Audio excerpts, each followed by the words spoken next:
கிறிஸ்துவுக்குள் பிரியமானவர்களே, கர்த்தராகிய இயேசு கிறிஸ்துவின் நாமத்தினால் உங்கள் அனைவருக்கும் என் அன்பின் வாழ்த்துதலை தெரியப்படுத்துகிறேன். கர்த்தருடைய பெரிதான கிருபையினால் இன்று நாம் நம்முடைய வாழ்க்கையின் நோக்கம் என்ன என்பதை குறித்து நம்ம ஒரு புத்தகம் வாயிலாக நம்ம பார்க்க போகிறோம். ரிக் வாரன் என்கிற ஒரு தேவ மனிதர் இந்த புத்தகத்தை எழுதியிருக்கிறார். அவர் கலிபோர்னியா நாட்டை சேர்ந்தவர். அவர் ஒரு சபை போதகர். இந்த புத்தகம் 10 மில்லியன் அளவிற்கு விற்கப்பட்டிருக்கிறது. மிகவும் பயனுள்ள புத்தகம். உங்களுடைய வாழ்க்கையின் நோக்கத்தை அறிந்து உங்களை தலைகீழாக மாற்றக்கூடிய புத்தகம். இது ஒரு 40 நாள் ஆவிக்குரிய பயணம் என்று சொல்லலாம். அன்னதினமும் நீங்கள் இதை பார்ப்பதற்கு முயற்சி செய்யுங்கள். நீங்கள் பார்த்தீர்கள் என்றால் உங்களுக்கு மிகவும் பிரயோஜனமாக இருக்கும். ஒவ்வொரு நாளும் நம்முடைய வாழ்க்கை நோக்கத்தை குறித்து அறிந்து பின்பு 3 பகுதிகளாக நாம் அதை சிந்திக்கவும், ஆராயவும் மற்றும் செயல்படவும் மற்றும் சொல்லப்படும் வசனங்களை நாம் அந்த நாள் முழுவதும் யோசித்து தியானிக்க வேண்டும். இப்படி செய்வதன் மூலம் நம்முடைய வாழ்க்கையின் நோக்கத்தை எளிதி நாம் அறிந்து கொள்ளலாம். முதல் 7 நாளில் நாம் பூமியில் எதற்காக இங்கு இருக்கிறோம் என்பதை குறித்து 7 தலைப்பின் கீழ் பார்க்க போகிறோம். நாள் 1, இது அனைத்தும் கடவுளுடன் தொடங்குகின்றது. நாள் 2, நீங்கள் ஒரு விபத்து அல்ல. நாள் 3, உங்கள் வாழ்க்கையை எது இயக்குகிறது. நாள் 4, என்றென்றும் நீடிக்கும். நாள் 5, கடவுளின் பார்வையில் வாழ்க்கையை பார்ப்பது. நாள் 6, வாழ்க்கை ஒரு தற்காலிக பணி. நாள் 7, எல்லாவற்றுக்கும் காரணம். பிரியமானவர்களே, நோக்கத்துடன் ஒரு பயணம். நம்ம இந்த புத்தகத்தின் மூலம் நாம் பெறுகிற பயன்கள் ஏராளமா இருக்கிறது. இது ஒரு புத்தகத்தை விட அதிகம். இது 40 நாள் ஆவிக்குரிய பயணத்திற்காக வழிகாட்டியாகும். இது வாழ்க்கையின் மிக முக்கியமான கேள்விக்கான பதிலை கண்டறிய நம் ஒவ்வொருவருக்கும் உதவி செய்யும். பூமியில் நான் எதற்காக இங்கு இருக்கிறேன்? இந்த பயணத்தின் முடிவில் உங்கள் வாழ்க்கைக்கான கடவுளின் நோக்கத்தை நீங்கள் அறிந்து கொள்வீர்கள்.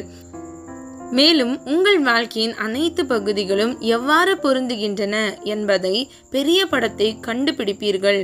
இந்த முன்னோக்கை கொண்டிருப்பது உங்கள் மன அழுத்தத்தை குறைக்கும், உங்கள் முடிவுகளை எளிதாக்கும், உங்கள் வாழ்க்கையில் திருப்தியை அதிகரிக்கும் மற்றும் மிக முக்கியமான நித்தியத்திற்குள் உங்கள் ஒவ்வொருவரையும் தயார்படுத்தும். ஹல்லேலூயா. தேவன் 40 நாட்களை ஆவிக்குரிய ரீதியில் குறிப்பிடத்தக்க காலகட்டமாக கருதுகிறார் என்பது பைபிளில் நாம் தெளிவாக அறிந்து கொள்ளலாம். தேவன் தயார் செய்ய விரும்பும் போதெல்லாம் வேதத்தின்படி ஒருவரை தேவனுடைய நோக்கங்களுக்காக பயன்படுத்த அவர் 40 நாட்கள் எடுத்துக்கொண்டார். எடுத்துக்காட்டாக நம்ம சில காரியங்களை நம்ம பார்க்கலாம். நோவாவின் வாழ்க்கை 40 நாட்கள் மழையால் மாற்றப்பட்டது. சீனாய் மலையில் மோசேயின் வாழ்க்கை 40 நாட்களால் மாற்றப்பட்டது. வாக்கு பண்ணப்பட்ட தேசத்தில் ஒற்றர்கள் 40 நாட்களுக்கு மாற்றப்பட்டனர். கோலியாத்தின் 40 நாள் சவாலால் தாவீது மாற்றப்பட்டார். ஒரே உணவில் இருந்து 40 நாட்கள் வலிமையை கடவுள் கொடுத்த போது எலியா மாறினார். மக்கள் மாற 40 நாட்கள் கர்த்தர் கொடுத்த போது நினிவே நகரம் முழுவதும் மாறினது. இயேசு வனாந்திரத்தில் 40 நாட்கள் அதிகாரம் பெற்றார். கடைசியாக இயேசுவின் உயிர்த்தெழுதலுக்கு பிறகு சீஷர்கள் இயேசுவுடன் கூட 40 நாட்களில் மாற்றப்பட்டனர். பிரியமானவர்களே, அடுத்த 40 நாட்கள் உங்கள் வாழ்க்கையை மாற்றும். வேதம் இப்படி கூறுகிறது, நீங்கள் நினைக்கும் விதத்தை மாற்றுவதன் மூலம் தேவன் உங்களை ஒரு புதிய நபராக மாற்றட்டும். தேவன் நீங்கள் என்ன செய்ய விரும்புகிறார் என்பதை நீங்கள் அறிவீர்கள். ஹல்லேலூயா. பிரியமானவர்களே, சொல்லப்படும் ஒவ்வொரு வசனங்களையும் நீங்கள் தியானிக்க வேண்டும். நீங்க தியானிக்கிறதன் மூலம் அதனுடைய முழு பலனை நீங்கள் அறிந்து கொள்வீர்கள். உங்களுக்கு உதவ 4 அம்சங்கள். ஒவ்வொரு அத்தியாயத்தின் முடிவிலும் எனது நோக்கத்தை பற்றி சிந்தித்தல் என்ற பகுதி உள்ளது. அங்கே நீங்கள் கண்டுபிடிப்பீர்கள். முதலாவது 3 காரியங்களை நம்ம பார்க்கலாம். சிந்திக்க ஒரு புள்ளி. பவுல் தீமோத்தேயுவிடம், நான் சொல்வதை சிந்தித்து பாருங்கள், கர்த்தர் இதையெல்லாம் பற்றிய நுண்ணறிவை தருவார். ஹல்லேலூயா. பிரியமானவர்களே, பவுல் தீமோத்தேயை பார்த்து சிந்தித்து பாருங்கள் என்று சொல்லுகிறார். அப்போ இன்னைக்கு நம்முடைய வாழ்க்கையிலும் இந்த காணொலியை நம்ம ஏதோ கேட்டோம் போனோம் என்று இல்லாமல் நாம் இதை கேட்பது மாத்திரமல்ல, அதன்படி கிரியை செய்து நம்ம இதை சிந்தித்து சொல்லப்படும் வசனங்களை நம்ம ஒரு புத்தகத்துல எழுதி ஒவ்வொரு நாள் கொடுக்கப்படுற அந்த வசனங்களை நம்ம ஒவ்வொரு நாளுக்கும் நம்ம இந்த 40 நாள் தொடர்ச்சியாக பண்ணினோம் அப்படின்னா நம்முடைய வாழ்க்கை நோக்கத்தை நம்ம எளிதில் அறிந்து கொள்ளலாம். இரண்டாவதாக, போதிக்கும் பைபிள் வசனம். நீங்கள் உண்மையிலேயே உங்கள் வாழ்க்கையை மேம்படுத்த விரும்பினால் வேதத்தை மனப்பாடம் செய்வது நீங்கள் தொடங்கக்கூடிய மிக முக்கியமான பழக்கமாக இருக்கிறது. ஹல்லேலூயா. மூன்றாவதாக, கருத்தில் கொள்ள வேண்டிய ஒரு கேள்வி. இந்த கேள்வி நீங்கள் காணொலியில் கேட்கும் பொழுது உங்கள் தனிப்பட்ட வாழ்க்கையில் அந்த கேள்வியும் இதையும் வைத்து நீங்க பொருந்துமா என்று நீங்க பார்க்க வேண்டும். அப்பொழுது ஒவ்வொரு நாளும் ஒவ்வொரு விதமான வார்த்தையின் மூலியமாக கர்த்தர் உங்களுடைய நோக்கத்தை குறித்து உங்களிடம் பேசுவார். ஹல்லேலூயா. அடுத்தது, பூமியில் எதற்காக நான் இங்கே இருக்கிறேன் என்ற தலைப்பின் கீழ் நம்ம பார்க்கலாம். நீதிமொழிகள் 11வது அதிகாரம் 28வது வசனம், தன் ஐஸ்வர்யத்தை நம்புகிறவன் விழுவான், நீதிமான்களோ துளிரை போல தலைப்பார்கள். ஹல்லேலூயா. பிரியமானவர்களே, இந்த வசனத்தின்படி தன் ஐஸ்வர்யத்தை நம்புகிறவன் விழுந்து போவான், அவன் தோற்று போவான். இந்த உலக வாழ்க்கையை அவனால் ஜெயிக்க முடியாது. ஆனால் நீங்களும் நானும் பிரியமானவர்களே, நாம் ஒவ்வொருவரும் நீதிமானாய் வாழும் பொழுது நம்முடைய வாழ்க்கை துளிர்க்கிறதா இருக்கிறது. ஹல்லேலூயா. எரேமியா 17வது அதிகாரம் 7வது வசனம், கர்த்தர் மேல் நம்பிக்கை வைத்து கர்த்தரை தன் நம்பிக்கையாக கொண்டிருக்கிற மனுஷன் பாக்கியவான். ஹல்லேலூயா. பாக்கியவான் என்றால் ஆசீர்வதிக்கப்பட்டவன். நம்பிக்கை, நம்முடைய நம்பிக்கை இன்னைக்கு யாரு?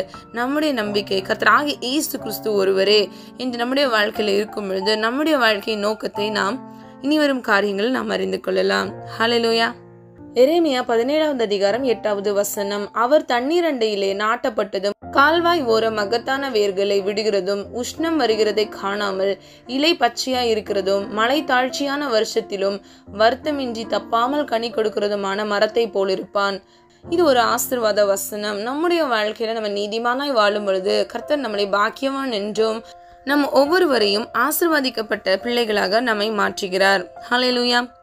பிரியமானவர்களே, முதல் நாள் இது அனைத்தும் கடவுளுடன் தொடங்குகிறது என்ற தலைப்பின் கீழ் நாம் பார்க்க போகிறோம்.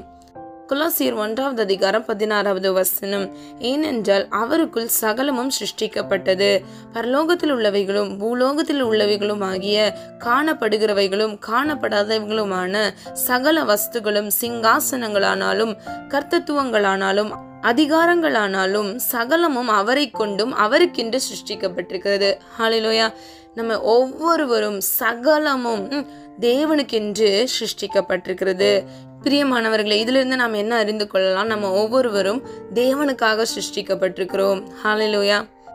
இது உங்களை பற்றியது அல்ல என்ற தலைப்பின் கீழ் நம்ம இதை பார்க்க போகிறோம். உங்கள் வாழ்க்கையின் நோக்கம் உங்கள் சொந்த நிறைவு, உங்கள் மன அமைதி அல்லது உங்கள் மகிழ்ச்சியை விட மிக அதிகமாக உள்ளது.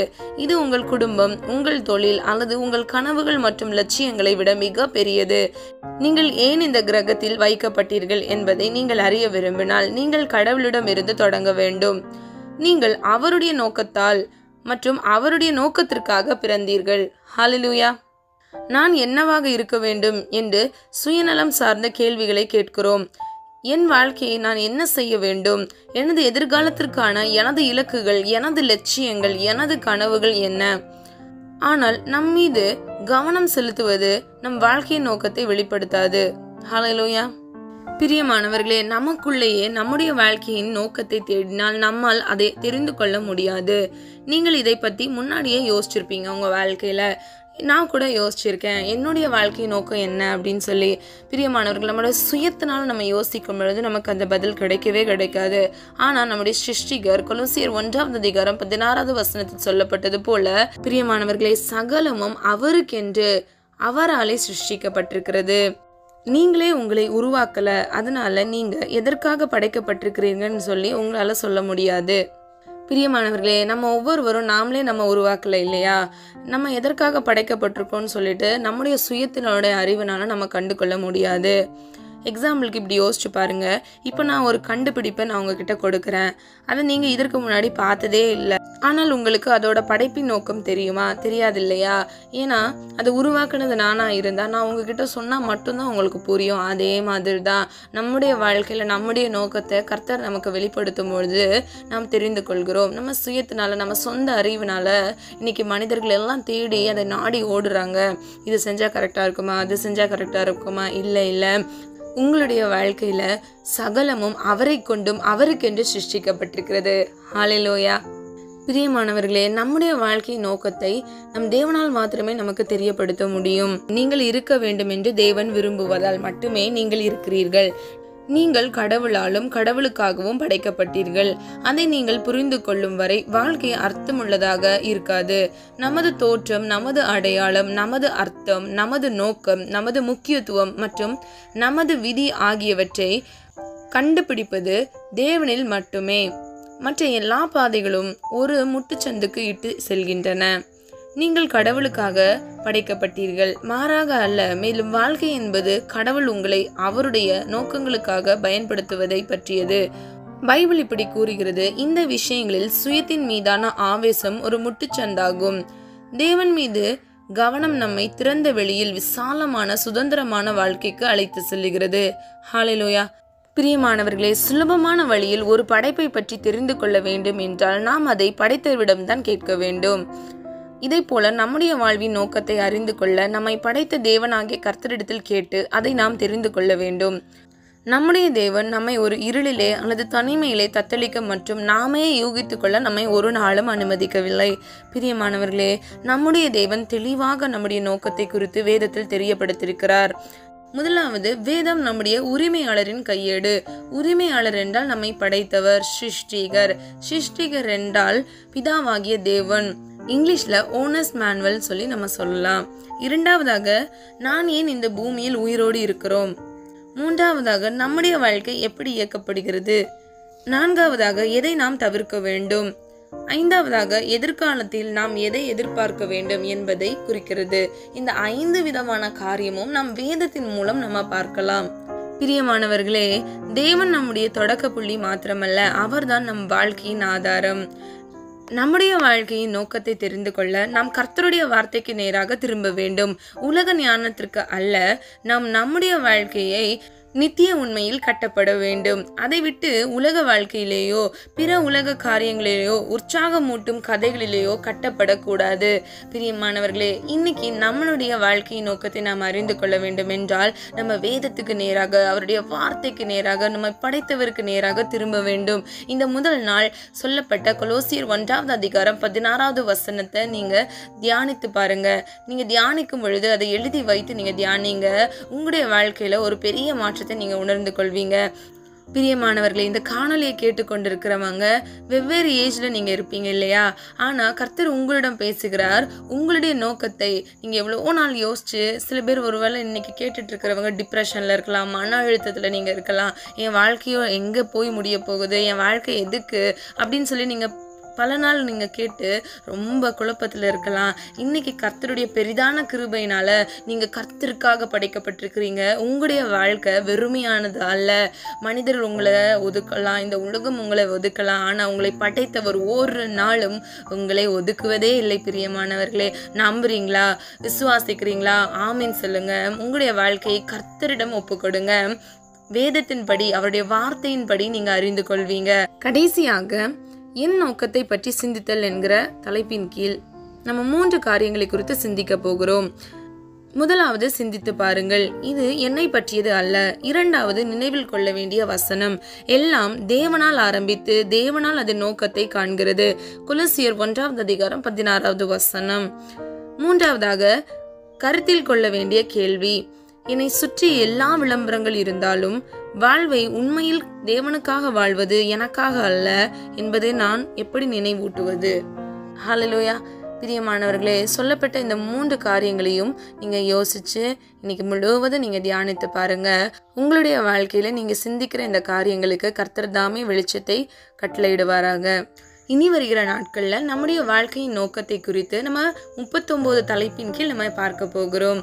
நம்ம எல்லாரும் ஒரு மனதா ஜெபிக்கலாமா? இன்னைக்கு கர்த்தர் நமக்கு கொடுத்த வெளிச்சத்திற்கு நன்றி செலுத்தலாமா? அன்பின் பிதாவே, அப்பா ஆண்டவரே, எங்கள் ஒவ்வொருவரையும் ஒரு கருத்துக்குள் ஒப்பு கொடுக்கிறேன், ஸ்தோத்திரிக்கிறேன் தகப்பனே. இந்த காலை வேலைக்காக உமக்கு நன்றி செலுத்துகிறேன் ஆண்டவரே. எங்களுடைய நோக்கம் ஆண்டவரே என்ன என்பதை குறித்து நீர் எங்களுக்கு தெரியப்படுத்துகிறீர், அதற்காக நன்றி செலுத்துகிறேன் ஆண்டவரே. நீர் எங்களை சிருஷ்டித்த தேவன் அப்பா, உம்மால் எல்லாம் ஆகும் ஆண்டவரே. நீர் ஆண்டவரே சகலத்தையும் உமது வல்லமையினால் உருவாக்கி இருக்கிறீர் அப்பா. எங்களையும் ஆண்டவரே அப்பா என்ன நோக்கத்துக்காக உருவாக்கினீர் என்று எங்கள் ஒவ்வொருவருக்கும் நீர் அப்பா கற்றுத்தரும்படியாய் ஜெபிக்கிறோம் தகப்பனே. அப்பா, ஒவ்வொரு பிள்ளைகளும் ஆண்டவரே காணொலியை கேட்டவர்களாக மாத்திரமல்ல, அதை சிந்தித்து செயல்பட கர்த்தர் தாமே கிருபை செய்யுங்கப்பா. இனி இருக்கிற ஆண்டவரே இந்த 39 தலைப்பின் கீழ் உள்ள ஒவ்வொரு காரியங்களையும் ஆண்டவரே நாங்கள் ஒரு மனதாய் கற்றுக்கொள்ள இயேசுவின் நாமத்தினால் எங்களுக்கு கிருபை செய்யுங்க. தடைகள் எல்லாம் மாற்றி போடுங்க ஆண்டவரே. எங்களுடைய வாழ்க்கைக்கு ஆண்டவரே விரோதமாக எழும்புகிற எல்லா சத்ருவானவனின் தந்திரங்களையும் இயேசுவின் நாமத்தினால் நிர்மூலமாக்கி போடுங்கப்பா. அப்ப நீங்க தான் எங்களுடைய ஆதாரம் என்று நாங்கள் அறிந்து கொண்டோம் தகப்பனே. நீங்க இல்லைன்னா நாங்க ஒண்ணுமே இல்லப்பா. உங்களுடைய சுவாசத்தின் மூலமாக அப்பா நீர் எங்களுக்கு கொடுத்த இந்த நல்ல ஜீவனுக்காக நன்றி செலுத்துகிறோம் ஆண்டவரே.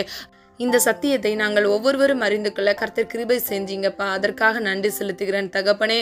அப்பா, எங்களுடைய வாழ்க்கையை உமது கருத்தில் அர்ப்பணிக்கிறோம். நீங்களே பொறுப்படுத்திக் கொள்ளுங்கப்பா. தாழ்த்துகிறேன், வெறுமையாக்குகிறேன். மீட்பர் இயேசு கிறிஸ்து மூலம் ஜெபிக்கிறோம் பிதாவே, ஆமேன். கர்த்தராகிய தேவன் தாமே உங்களுடைய வாழ்க்கையை வெளிச்சமாய் மாற்றி உங்களுடைய வாழ்க்கையின் நோக்கத்தை நீங்கள் ஒவ்வொருவரும் அறிந்து கொள்ள கிருபை செய்வாராக. God bless you.